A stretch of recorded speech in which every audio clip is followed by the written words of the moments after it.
থাকে hyper acidity এবং GERD. GERD পুরো কথাটা হলো গ্যাস্ট্রো ইসোফেজিয়াল রিফ্লাক্স ডিজিজ।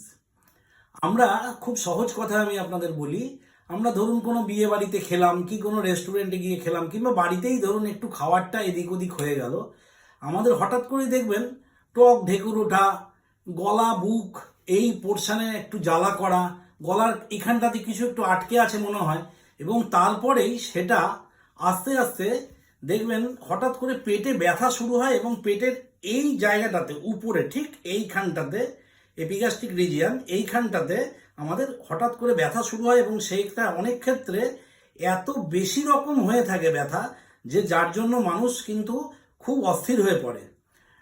প্রথমতই বলবো যে কোনো বিষয়ে আপনারা আপনাদের নিকটবর্তী যে হাউস ফিজিশিয়ান আছে কি নিকটবর্তী কোনো চিকিৎসকের সঙ্গে প্রথমেই আপনারা অবশ্যই কনসাল্ট করুন, তার সাথে কথা বলুন। কিন্তু তার আগে বাড়িতে রাখার কিছু জরুরি কয়েকটা জিনিস আমি আপনাদের বলে দিই।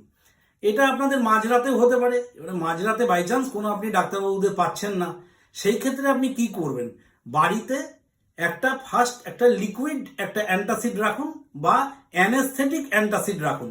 বাজারে এরকম অ্যানেস্থেটিক অ্যান্টাসিড ভালো কোম্পানির প্রচুর পাওয়া যায়, দেখে নেবেন ভালো একটা কোম্পানির অ্যানেস্থেটিক অ্যান্টাসিড গায়ে